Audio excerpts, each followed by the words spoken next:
ಥರ ಸಾಕಷ್ಟು ಕನ್ನಡವನ್ನು ಕಲಿತ್ಕೊಂಡು ಕನ್ನಡ ಕಾರ್ಯಕ್ರಮಗಳಲ್ಲಿ ಪಾಲ್ಗೊಂಡು ನಮ್ಮ ವೈ ಜಿ ಮಾದೇವರು ಏರ್ಪಡಿಸುವಂಥ ಕಾರ್ಯಕ್ರಮದಲ್ಲಿ ಕೂಡ ಅವ್ರು ಪಾಲ್ಗೊಂಡು ಅದೇ ಹೇಳ್ತಾಯಿದ್ರು, ನಾನು ಕರ್ನಾಟಕಕ್ಕೆ ಬಂದು ಮೈಸೂರಿಗೆ ಬಂದು ಕನ್ನಡವನ್ನು ಕಲಿತಿದ್ದೇನೆ, ಹಾಗೆ ತೆಲುಗಿನಿಂದ ಕೃತಿಗಳನ್ನು ಕನ್ನಡಕ್ಕೆ ಅನುವಾದ ಮಾಡ್ತಾಯಿದ್ದೇನೆ, ಹಾಗೆ ಕನ್ನಡದ ಕೃತಿಗಳನ್ನು ಕೂಡ ತೆಲುಗಿಗೆ ಅನುವಾದ ಮಾಡ್ತಕ್ಕಂಥ ಕೆಲಸವನ್ನು ಮಾಡ್ತಾಯಿದ್ದೇನೆ ಅಂಥೇಳಿ ಇವತ್ತು ಸಿ ಎನ್ ಚಂದ್ರಶೇಖರ್ ಅವರು ಬರೆದಿರ್ತಕ್ಕಂಥ ಕಥಾ ಸಂಕಲನವನ್ನು ಪ್ರಭಾಶಾಸ್ತ್ರಿ ಜೋಶಿಲಾ ಅವರು ಕನ್ನಡಕ್ಕೆ ಅನುವಾದ ಮಾಡಿದ್ದಾರೆ. ಸ್ನೇಹಿತರೆ, ನಿಮಗೆಲ್ಲ ಗೊತ್ತಿದೆ, ಸಾಹಿತ್ಯ ಪ್ರಕಾರಗಳಲ್ಲಿ ಅನುವಾದ ಕೂಡ ಒಂದು ಮುಖ್ಯವಾದದ್ದು. ಏಕೆಂದರೆ ನಮ್ಮ ಸಾಹಿತ್ಯ, ಸಂಸ್ಕೃತಿ, ಕಲೆ ಪ್ರತಿಯೊಂದು ವಿಚಾರಗಳು ಕೂಡ ಮತ್ತೊಬ್ಬರಿಗೆ, ಮತ್ತೊಂದು ರಾಜ್ಯಕ್ಕೆ ಗೊತ್ತಾಗಬೇಕಾದ್ರೆ ಅವರವರ ಲ್ಯಾಂಗ್ವೇಜಲ್ಲಿ ತರ್ಜುಮೆ ಮಾಡ್ತಕ್ಕಂಥದ್ದು, ಅನುವಾದ ಮಾಡ್ತಕ್ಕಂಥದ್ದು ಒಳ್ಳೆಯದು. ಇವತ್ತು ಅನುವಾದ ಕೂಡ ಒಂದು ಸಾಹಿತ್ಯದಲ್ಲಿ ಒಂದು ಪ್ರಮುಖ ಪ್ರಕಾರವಾಗಿದೆ. ಈ ಒಂದು ಕೃತಿಯನ್ನು ಚಂದ್ರಶೇಖರ್ ಅವರು ಮೂಲ ಬರೆದಿರ್ತಕ್ಕಂಥ ಒಂದು ಕೃತಿಯನ್ನು ಪ್ರಭಾಶಾಸ್ತ್ರಿ ಜೋಶಿಲಾ ಅವರು ಕನ್ನಡಕ್ಕೆ ತಂದಿದ್ದಾರೆ. ಈ ಒಂದು ಕೃತಿಗೆ ಮುನ್ನುಡಿಯನ್ನು ನಮ್ಮ ಮಡ್ಡಿಕೆ ವೈ ಜಿ ಭಗವತಿ ಅವರು ಬರೆದಿದ್ದಾರೆ. ಹಾಗೆ ನಾಗರಾಜ್ ಎಂ ಉಡೇದ್ ಅವರು ಕೂಡ ಬರೆದಿದ್ದಾರೆ. ಇಂಗ್ಲೀಷಲ್ಲಿ ಕೂಡ ಎಂ ಗಂಗಾ ಅವ್ರದ್ದಿದೆ. ಚಂದ್ರಶೇಖರ್ ಅವರು ಕೂಡ ಒಪಿನಿಯನ್ ಕೂಡ ಇದರಲ್ಲಿ ಇದೆ. ನಿಮಗೆಲ್ಲ ಗೊತ್ತಿದೆ, ಸಾಹಿತ್ಯ ಪ್ರಕಾರಗಳಲ್ಲಿ ನಾನು ಹೇಳಿದೆ, ಅನುವಾದ ಸಾಹಿತ್ಯ ಪ್ರಕಾರ ಇದೆ. ಅದರಲ್ಲಿ ಇವತ್ತು ಪ್ರಭಾಶಾಸ್ತ್ರಿ ಮೇಡಮ್ ಅವರು ಚಂದ್ರಶೇಖರ್ ಅವರ ಕಥೆಗಳನ್ನು ಇಲ್ಲಿ ಕನ್ನಡಕ್ಕೆ ತಂದು ಕೊಟ್ಟಿದ್ದಾರೆ. ಇದರಲ್ಲಿ ಟೈಟಲ್ಲು ಸ್ವಾತಿ ಮುತ್ಯು ಅಂತ ಇದೆ. ಪಿತ್ರಾರ್ಜಿತ, ವಿಶ್ವ, ಪಕ್ಕದ ಫ್ಲ್ಯಾಟ್ ಹುಡುಗ, ದೃಷ್ಟಿ, ದೇವರು, ಪ್ರೀತಿಸುವ ಹೃದಯ, ದೆವ್ವದ ಕತೆ, ಮಾನವತೆ ಮೆರೆದ ದಿನ, ಒಳ್ಳೆಯವನು, ಸಹನೆಮೇವ ಜಯತೆ, ಹೊಸ ಪರಿಚಯ, ಅವನು ಅವಳು ಮತ್ತು ಕೊನೆಯ ಮಿಂಚು. ಹೀಗೆ 14 ಕಥೆಗಳು ಇಲ್ಲಿದೆ. ನಾನು ಕಥಾ ಸಂಕಲನ ಇವತ್ತು ನನ್ನ ಕೈಗೆ ಸಿಕ್ಕಿರೋದ್ರಿಂದ ನಾನು ಓದಲಿಲ್ಲ. ಖಂಡಿತ ಈ ಕೃತಿಯನ್ನು ನಾನು ಓದಿ ನನ್ನ ಒಪಿನಿಯನನ್ನು ಕನ್ನಡಪ್ರಭ ಪತ್ರಿಕೆಯಲ್ಲಿ ಸಾಧ್ಯವಾದಷ್ಟು ಬೇಗ ಪ್ರಕಟ ಮಾಡ್ತೇನೆ. ಮೊದಲಿಗೆ ಮೂಲ ಲೇಖಕರಾದಂಥ ಚಂದ್ರಶೇಖರ್ ಅವರಿಗೆ ಹಾಗೂ ಇದನ್ನು ಕನ್ನಡಕ್ಕೆ ತಂದು ಕೊಟ್ಟಂಥ ಪ್ರಭಾಶಾಸ್ತ್ರಿ ಜೋಶಿಲಾ ಅವರಿಗೆ ನಿಮ್ಮೆಲ್ಲರ ಪರವಾಗಿ ವೈಯಕ್ತಿಕವಾಗಿ ಅಭಿನಂದನೆಗಳನ್ನು ಸಲ್ಲಿಸಲಿಕ್ಕೆ ಬಯಸ್ತೇನೆ. ಸ್ನೇಹಿತರೆ, ನಿಮಗೆಲ್ಲ ಗೊತ್ತಿದೆ, ಮೈಸೂರು ದಾಸೋಹ ಸಾಹಿತ್ಯ ಇದೆಯಲ್ಲ, ಈ ಪದ್ಮಾ ಮೇಡಮ್ ಮತ್ತು ಆನಂದ್ ಅವರು ನಿಮ್ಮನ್ನೆಲ್ಲ ನಾನು ಆಗಲೇ 2-3 ಕಾರ್ಯಕ್ರಮಗಳಲ್ಲಿ ನಾನು ಭೇಟಿಯಾಗಿದ್ದೆ.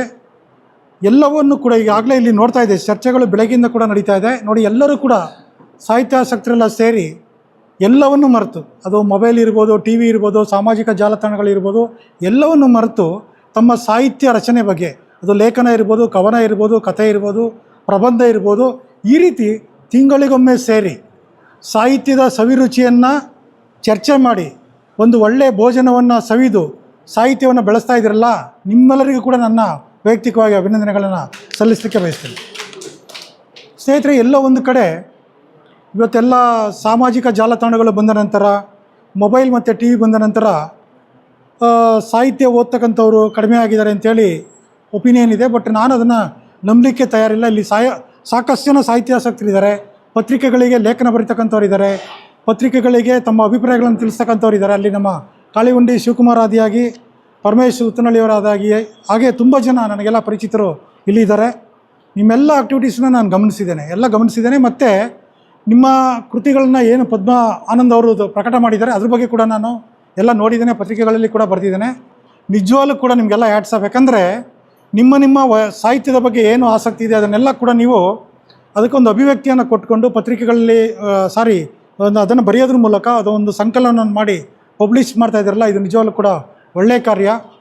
ಯಾವತ್ತೂ ಕೂಡ ನಾವು ಸಿನಿಕತನವನ್ನು ಇಟ್ಕೊಳ್ಬಾರ್ದು. ಮತ್ತೊಬ್ರು ಏನು ಮಾಡ್ತಾರೆ, ಅವ್ರೇನು ಮಾಡ್ತಾರೆ, ಇವ್ರೇನು ಮಾಡ್ತಾರೆ, ಅದನ್ನೆಲ್ಲ ನಾವು ಬಿಟ್ಟು ಈ ರೀತಿಯ ಸಾಹಿತ್ಯ ಚಟುವಟಿಕೆಗಳಲ್ಲಿ ಪಾಲ್ಗೊಳ್ಳೋದ್ರ ಮೂಲಕ ನಮಗೆ ಎಷ್ಟು ನೆಮ್ಮದಿ ಇದೆ ನೋಡಿ. ಇವತ್ತು ನಾವೆಲ್ಲ ಏನೆಲ್ಲ ಪ್ರಪಂಚದ ಹೊರಗಡೆ ಏನೆಲ್ಲ ವಿದ್ಯಮಾನಗಳು ನಡೀತಾ ಇದೆ ಅಂತ ನಮಗೆ ಗೊತ್ತಿದೆ. ಅವೆಲ್ಲವನ್ನು ನಾವು ಮರೆತು ಇದೆಲ್ಲ ಸಾಹಿತ್ಯಾಸಕ್ತರು ಸೇರಿ ನಾವು ಬರೆದಿರ್ತಕ್ಕಂಥ ಸಾಹಿತ್ಯಗಳ ಬಗ್ಗೆ ಚರ್ಚೆ ಮಾಡ್ತಾಯಿದ್ದೀವಿ. ಸ್ನೇಹಿತರೆ, ನಿಮಗೆಲ್ಲ ಗೊತ್ತಿರಲಿ, ಈ ಟಿ ವಿ ಮೊಬೈಲೆಲ್ಲ ಬರೋದಕ್ಕಿಂತ ಮುಂಚೆ ನಮ್ಮ ತಾಯಂದಿರು, ವಿಶೇಷವಾಗಿ ಮಹಿಳೆಯರು, ಪ್ರತಿಯೊಬ್ಬರು ಕೂಡ ಮನೆಯಲ್ಲಿ ಭಾನುವಾರ ಬಂತು ಅಂದರೆ ಸಾಪ್ತಾಹಿಕ ಪುರವಣಿಗಳನ್ನು ಓದ್ತಾಯಿದ್ರು. ಅಲ್ಲಿ ಕಥೆಗಳು, ಕವನಗಳು, ಪ್ರಬಂಧಗಳು ಎಲ್ಲ ಪ್ರಕಟ ಆಗ್ತಾಯಿದ್ವು, ಅದನ್ನು ನೋಡ್ತಾಯಿದ್ರು. ಮತ್ತು ಪ್ರತಿಯೊಬ್ಬರು ಕೂಡ ಸುಧಾ, ತರಂಗ, ಮಯೂರ, ತುಷಾರ, ಕರ್ಮವೀರ ಇಂಥ ಮ್ಯಾಗ್ಝಿನ್ಗಳನ್ನು ತರಿಸ್ತಾಯಿದ್ರು. ಇದಲ್ಲದೆ ತಮ್ಮ ಮನೆಯ ಸುತ್ತಮುತ್ತ ಇರತಕ್ಕಂಥ ಗ್ರಂಥಾಲಯಗಳಿಂದ, ಸರ್ಕ್ಯುಲೇಟಿಂಗ್ ಲೈಬ್ರರಿಗಳಿಂದ ಎಲ್ಲರ ಕಾದಂಬರಿಗಳನ್ನು ತರಿಸಿ ಮನೆಯಲ್ಲಿ ಓದ್ತಾ ಇದ್ರು. ಅದೇ ಒಂದು ದೊಡ್ಡದು. ಪ್ರತಿಯೊಬ್ಬರು ಮಹಿಳೆಯರು ಸೇರಿದಾಗ ಯಾವುದು ಕಾದಂಬರಿಯನ್ನು ನೀವು ಓದಿ ಅಂತೇಳಿ ಚರ್ಚೆ ಮಾಡ್ತಾಯಿದ್ರು. ಆ ರೀತಿ ಒಂದು ವಾತಾವರಣ ಇತ್ತು. ಬಟ್ ಇವತ್ತು ಕೂಡ ಓದುವ ಅಭಿರುಚಿಯನ್ನು ಇಟ್ಕೊಂಡಿರ್ತಕ್ಕಂಥ ಜನ ಇದ್ದಾರೆ. ಅದಕ್ಕೋಸ್ಕರನೇ ಈಗ ನಮ್ಮ ಸ್ನೇಹಿತರು ಕೇಳ್ತಾಯಿದ್ರು, ಪುಸ್ತಕ ಓದ್ತಕ್ಕಂಥವ್ರ ಸಂಖ್ಯೆ ಕಡಿಮೆ ಆಗಿದೆ ಹಾಗೆಲ್ಲ ಹೇಳ್ತಾರೆ, ಬಟ್ ಪ್ರತಿ ವಾರ ಸಾಕಷ್ಟು ಪುಸ್ತಕಗಳು ಬಿಡುಗಡೆ ಆಗ್ತಾನೇ ಇದೆ ಅಂತೇಳಿ. ಸ್ನೇಹಿತರೆ, ನಿಮಗೆಲ್ಲ ಗೊತ್ತಿರಲಿ, ಯಾವುದೇ ಸಾಹಿತ್ಯ ಸಮ್ಮೇಳನ ಆಗಲಿ ಅಥವಾ ಯಾವುದೇ ಒಂದು ಸಾಹಿತ್ಯ ಸಮ್ಮೇಳನಗಳಲ್ಲಿ ಬುಕ್ ಎಕ್ಸಿಬಿಷನ್ ಆಗಲಿ, ಇವತ್ತು ಕೂಡ ತುಂಬ ಜನ, ಸಾಕಷ್ಟು ಜನ ಬುಕ್ಸ್ಗಳನ್ನು ತೆಗೆದುಕೊಂಡು ಓದ್ತಕ್ಕಂಥವ್ರನ್ನ ನಾವು ಕಂಡಿದ್ದೇವೆ. ಅದೇ ರೀತಿ ಈಗ ಕನ್ನಡ ಪುಸ್ತಕ ಪ್ರಾಧಿಕಾರ ಇದೆಯಲ್ಲ, ಅದು ಮನೆಗೊಂದು ಗ್ರಂಥಾಲಯ ಅಂತೇಳಿ ಮಾಡ್ತಾಯಿದೆ. ಆ ಸ್ಕೀಮಲ್ಲಿ ಬೀದರಿಂದ ಚಾಮರಾಜನಗರದವರೆಗೆ ತುಂಬ ಜನ ಅವರವರ ಮನೆಯಲ್ಲೇ ಒಂದು ಪುಟ್ಟ ಪುಟ್ಟ ಗ್ರಂಥಾಲಯವನ್ನು ಇಟ್ಕೊಂಡು ಅದನ್ನೆಲ್ಲ ಇನಾಗ್ರೇಟ್ ಮಾಡ್ತಾ ಇರ್ತಕ್ಕಂಥದ್ದನ್ನು ನಾವು ಗಮನಿಸಿದ್ದೇವೆ. ನನ್ನ ಪ್ರಕಾರ ಇವತ್ತು ಕೂಡ ಪುಸ್ತಕ ಓದ್ತಕ್ಕಂಥವ್ರು, ಪತ್ರಿಕೆ ಓದ್ತಕ್ಕಂಥವ್ರು ಕಡಿಮೆ ಆಗಿಲ್ಲ. ನಿಮಗೆ ಟಿ ವಿ ಮೊಬೈಲಲ್ಲಿ ಓದಿದ್ರೆ ಅಥವಾ ನೋಡಿದ್ರೆ ಹೆಚ್ಚು ಅದು ನಮ್ಮ ಇಲ್ಲಿ ರೆಕಾರ್ಡ್ ಆಗೋಲ್ಲ. ನೀವು ಅದೇ ಒಂದು ಪುಸ್ತಕವನ್ನು ಓದಿ, ಪತ್ರಿಕೆಯನ್ನು ಓದಿ, ಅದು ಇಲ್ಲಿ ರೆಕಾರ್ಡ್ ಆಗುತ್ತೆ. ನಿಮಗೆ UPSC ರಿಸಲ್ಟ್, ಇಲ್ಲಿ ಪ್ರೊಫೆಸರ್ಗಳೆಲ್ಲ ಇದ್ದಾರೆ, ನಾನು ಹೇಳಲಿಕ್ಕೆ ಬಯಸ್ತೇನೆ. UPSC ರಿಸಲ್ಟ್ ಬಂತು, ಅವರೆಲ್ಲ ಟಾಪರ್ಸ್ ಎಲ್ಲ ರಿಯಾಕ್ಷನ್ಸ್ ನೋಡಿ ಅವ್ರು ಏನು ಹೇಳಿದ್ದಾರೆ ಅಂತ ಹೇಳಿದ್ರೆ, ನಾನು ಲೈಬ್ರರಿಗೆ ವಿಸಿಟ್ ಮಾಡ್ತಾಯಿದ್ದೆ, 18 hours ಸ್ಟಡಿ ಮಾಡ್ತಾಯಿದ್ದೆ, ಹಾಗೆ ನ್ಯೂಸ್ ಪೇಪರ್ನ ನೋಡ್ತಾಯಿದ್ದೆ, ವೆಬ್ಸೈಟ್ ಪೇಜನ್ನು ನೋಡ್ತಾಯಿದ್ದೆ, ಎಡಿಟೋರಿಯಲ್ ಪೇಜನ್ನು ನೋಡ್ತಾಯಿದ್ದೆ, ಅಲ್ಲಿ ಆರ್ಟಿಕಲ್ಸ್ನ ನೋಡ್ತಾಯಿದ್ದೆ, ಅದನ್ನೆಲ್ಲ ರೆಫರ್ ಮಾಡ್ತಾಯಿದ್ದೆ. ಇದರಿಂದ ನನಗೆ ಕರೆಂಟ್ ಅಫೇರ್ಸು, ಜನರಲ್ ನಾಲೆಡ್ಜ್ ಎಲ್ಲ ಗೊತ್ತಾಯಿತು. ಹೀಗಾಗಿ ನಾನು ಪ್ರಿಲಿಮ್ಸ್ನ ಕ್ಲಿಯರ್ ಮಾಡಿದೆ, ಆಮೇಲೆ ಮೈನ್ಸ್ನು ಕ್ಲಿಯರ್ ಮಾಡಿದೆ, ಮತ್ತು ಇಂಟರ್ವ್ಯೂಸ್ನಲ್ಲಿ ಕೂಡ ಅವ್ರು ಕೇಳೋ ಕ್ವಶನ್ಸ್ನ ಆನ್ಸರ್ ಮಾಡಿದೆ ಅಂತ ಹೇಳಿದ್ದಾರೆ. ಅದಕ್ಕೋಸ್ಕರ ನಾನು ನಿಮ್ಮಲ್ಲಿ ರಿಕ್ವೆಸ್ಟ್ ಮಾಡ್ಕೊಳ್ಳೋದಿಷ್ಟೇ, ಅದೇನೇ ಸಾಮಾಜಿಕ ಜಾಲತಾಣಗಳಿರಲಿ, ಅದೇನೇ ಟಿ ವಿಗಳಿರಲಿ, ಅದೇನೇ ಮೊಬೈಲ್ಗಳಿರಲಿ, ದಯವಿಟ್ಟು ನೀವೆಲ್ಲರೂ ಕೂಡ ಸಾಹಿತ್ಯವನ್ನು ಓದ್ತಕ್ಕಂಥ ಕೆಲಸವನ್ನು ಮಾಡಿದ್ರೆ ಮಾನಸಿಕವಾಗಿ ನೆಮ್ಮದಿ ಇರುತ್ತೆ, ಮತ್ತು ನಿಮ್ಮ ಬುದ್ಧಿ ಬೆಳೆಯುತ್ತೆ. ಇವತ್ತು ಅಂಬೇಡ್ಕರ್ ಅವರು ಯಾಕೆ ವಿಶ್ವಜ್ಞಾನಿ ಅಂತೇಳಿ ಹೆಸರಾದರು ಅಂತ ಹೇಳಿದ್ರೆ, ಅವರು 50,000 ಪುಸ್ತಕಗಳನ್ನ ಆ ಕಾಲಕ್ಕೆ ಓದಿದರು. ಅದಕ್ಕೋಸ್ಕರನೇ ವರ್ಲ್ಡ್ ನಾಲೆಡ್ಜ್ ಡೇಯನ್ನು ಅವರ ಹೆಸರಲ್ಲಿ ಆಚರಿಸ್ತಾರೆ. ಈ ರೀತಿ ಯಾರೆಲ್ಲ ಸಾಧಕರಿದ್ದಾರೆ ಅವರೆಲ್ಲರೂ ಕೂಡ, ಯಾರು ಟಿ ವಿ ನೋಡಲಿಲ್ಲ, ಮೊಬೈಲ್ ನೋಡಲಿಲ್ಲ, ಎಲ್ಲರೂ ಕೂಡ ಬರವಣಿಗೆಯನ್ನು ಮಾಡೋ ಮೂಲಕ, ಓದುವುದರ ಮೂಲಕನೇ ಜ್ಞಾನ ಸಂಪಾದನೆ ಮಾಡಿದ್ದಾರೆ. ಅದರಲ್ಲೂ ಕೂಡ ಒಂದು ರೀತಿ ತೆಲುಗು ಮತ್ತು ಕನ್ನಡ ಇದೆಯಲ್ಲ, ಒಂದು ರೀತಿ ಸಹೋದರರಿದ್ದಂತೆ.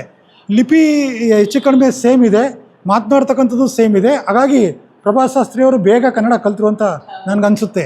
ನೀವು ಆಂಧ್ರ ಪತ್ರಿಕೆಗಳನ್ನು ಗಮನಿಸಿ, ಯಾಕಂದರೆ ನಾನು ಕನ್ನಡಪ್ರಭದಲ್ಲಿ ಕೆಲಸ ಮಾಡ್ತಾಯಿದ್ದೆ, ಅದು ಇಂಡಿಯನ್ ಎಕ್ಸ್ಪ್ರೆಸ್ಸಿನ ಸಿಸ್ಟರ್ ಪಬ್ಲಿಕೇಷನ್ನು. ಆಂಧ್ರಪ್ರಭ ಅಂತೇಳಿ ತೆಲುಗಲ್ಲಿ ಪತ್ರಿಕೆ ಬರ್ತಾಯಿತ್ತು, ತಮಿಳಲ್ಲಿ ದಿನಮಣಿ ಅಂತ ಪತ್ರಿಕೆ ಬರ್ತಾಯಿತ್ತು. ಹೀಗೆ ಎಲ್ಲ ಲ್ಯಾಂಗ್ವೇಜಲ್ಲಿ ಕೂಡ ಇಂಡಿಯನ್ ಎಕ್ಸ್ಪ್ರೆಸ್ ಗ್ರೂಪಲ್ಲಿ ಪತ್ರಿಕೆ ಬರ್ತಾಯಿತ್ತು. ನಾನು ಆಂಧ್ರಪ್ರಭ ಗಮನಿಸಿದಾಗ ಲಿಪಿ ಎಲ್ಲ ಸೇಮ್ ಇರುತ್ತೆ, ನಮಗೆ ಕಲೀಲಿಕ್ಕೆ ತುಂಬ ಈಸಿ. ಹೀಗಾಗಿ ಪ್ರಭಾಶಾಸ್ತ್ರಿಯವರು ಬೇಗ ಕನ್ನಡವನ್ನು ಕಲ್ತ್ಕೊಂಡಿದ್ದಾರೆ. ಹಾಗೆ ಸಾಹಿತ್ಯ ಕೃತಿಗಳನ್ನು ಕೂಡ ತೆಲುಗಿನಿಂದ ಕನ್ನಡಕ್ಕೆ, ಕನ್ನಡದಿಂದ ತೆಲುಗಿಗೆ ಒಂದು ರೀತಿ ಅನುವಾದ ಮಾಡೋದ್ರ ಮೂಲಕ ಮೈಸೂರಿನಲ್ಲಿ ಕನ್ನಡ ಮತ್ತು ತೆಲುಗಿನ ಸಾಂಸ್ಕೃತಿಕ ರಾಯಭಾರಿಯಾಗಿ ಅವರು ಕೆಲಸವನ್ನು ಮಾಡ್ತಾರೆ.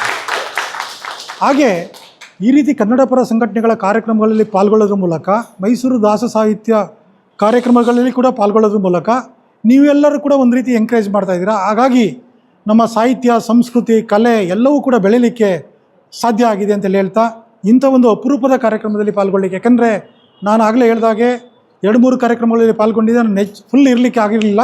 ಬಟ್ ಇವತ್ತು ಈ ಒಂದು ಕಾರ್ಯಕ್ರಮದಲ್ಲಿ ಪಾಲ್ಗೊಂಡು ಒಂದು, ನಿಮಗೆ ಎಲ್ಲ ಗೊತ್ತಿದೆ, ಕಥೆಗಳು, ನಾನಾಗಲೇ ಹೇಳಿದೆ, ಕಾದಂಬರಿಗಳನ್ನು ಓದ್ತಾಯಿದ್ರು, ಕಥೆಗಳನ್ನು ಓದ್ತಾಯಿದ್ರು. ಎವ್ರಿ ಸಂಡೇ ಸಾಪ್ತಾಹಿಕ ಪ್ರಭದಲ್ಲಿ, ಸಾಪ್ತಾಹಿಕ ಪುರವಣಿಗಳಲ್ಲಿ ಬರ್ತಕ್ಕಂಥ ಕಥೆಗಳನ್ನು ಓದ್ತಾಯಿದ್ರು. ಸುಧಾ, ತರಂಗ, ಕರ್ಮವೀರ, ಕಸ್ತೂರಿ, ಮಯೂರದಲ್ಲಿ ಬರ್ತಕ್ಕಂಥ ಕಥೆಗಳನ್ನು ನಮ್ಮ ಮಹಿಳೆಯರು ಎಲ್ಲ ಓದ್ತಾಯಿದ್ರು. ಅಂಥ ಒಂದು ಯುಗದಲ್ಲಿ ನಾವಿದ್ವಿ. ಇವತ್ತು ಕೂಡ ಅದೇನೆಲ್ಲ ಹೇಳಿದ್ರು ಕೂಡ ಇವತ್ತು ಸಾಮಾಜಿಕ ಜಾಲತಾಣವನ್ನು ಸಮರ್ಪಕವಾಗಿ ಬಳಸ್ಕೊಂಡು ಅಲ್ಲಿ ಕೂಡ ಕತೆ, ಕವನ, ಕಾದಂಬರಿಗಳನ್ನು ಬರೀತಕ್ಕಂಥವ್ರನ್ನ ನಾವು ನೋಡ್ತಾ ಇದ್ದೇವೆ. ಬಟ್ ನನಗೆ ತುಂಬ ಖುಷಿಯ ಸಂಗತಿ ಏನಂತ ಹೇಳಿದ್ರೆ, ಒಂದು, ಚಂದ್ರಶೇಖರ್ ಅವರ ಕಥೆಗಳನ್ನು ಕನ್ನಡಕ್ಕೆ ಪ್ರಭಾಶಾಸ್ತ್ರಿಯವರು ತಂದಿರತಕ್ಕಂಥದ್ದು, ಹಾಗೆ ಕನ್ನಡವನ್ನು ಅಲ್ಲಿಗೆ ಟ್ರಾನ್ಸ್ಲೇಟ್ ಮಾಡಿ ಅಲ್ಲಿ ಕೂಡ ತೆಲುಗಲ್ಲಿ ಕೂಡ ಕೃತಿಗಳನ್ನು ರಚನೆ ಮಾಡ್ತಾ ಇರ್ತಕ್ಕಂಥದ್ದು, ಅದು ಒಂದು ಸಂಗತಿ. ಎರಡನೇದು, ಈ ಪದ್ಮ ಮತ್ತು ಆನಂದ್ ಮೇಡಮ್ ಅವರು ಇದ್ದಾರಲ್ಲ, ಇವರು ನಿಮ್ಮನ್ನೆಲ್ಲ ಸೇರಿಸಿ, ಯಾಕೆಂದರೆ ನಿಮ್ಮೆಲ್ಲ ಕೆಲಸ ಕಾರ್ಯಗಳನ್ನು ಬಿಟ್ಟು ಸಾಹಿತ್ಯ ರಚನೆಯಲ್ಲಿ ತೊಡಗಿಸ್ಕೊಂಡು ನೀವು ಬರೆದಿರ್ತಕ್ಕಂಥ ನಾನೆಲ್ಲ ಗಮನಿಸಿದ್ದೇನೆ. 3 ಸಂಕಲನಗಳನ್ನು ನನಗೆ ಪದ್ಮ ಅವರು ಕೊಟ್ಟಿದ್ದರು. ಅಲ್ಲಿ ಕತೆ ಇದೆ, ಕವನ ಇದೆ, ಲಲಿತ ಪ್ರಬಂಧಗಳಿದೆ, ನಗೆಹನಿಗಳಿದೆ, ಬೇರೆ ಬೇರೆ ರೀತಿಯ ಲೇಖನಗಳಿದೆ. ತುಂಬ ಚೆನ್ನಾಗಿ ಬರಿತಾ ಇದ್ದೀರಾ. ಇದೇ ರೀತಿ ಒಂದು ಅಭಿರುಚಿಯನ್ನು ಬೆಳೆಸ್ಕೊಂಡು ನೀವೆಲ್ಲರೂ ಕೂಡ ಮಡ್ಡಿಕೆರೆ ಗೋಪಾಲ್ ಅವರ ಜೊತೆ ಸೇರಿ ಕನ್ನಡ ಸಾಹಿತ್ಯ ತೇರನ್ನು ಎಳ್ಳೋಣ ಅಂತೇಳಿ ಇಂಥ ಒಂದು ಅವಕಾಶವನ್ನು ಮಾಡಿಕೊಟ್ಟಂಥ ನಿಮ್ಮೆಲ್ಲರಿಗೆ ಒಂದಿವ್ಸ ನಾನು ಮಾತು ಮುಗಿಸ್ತೇನೆ. ನಮಸ್ಕಾರ.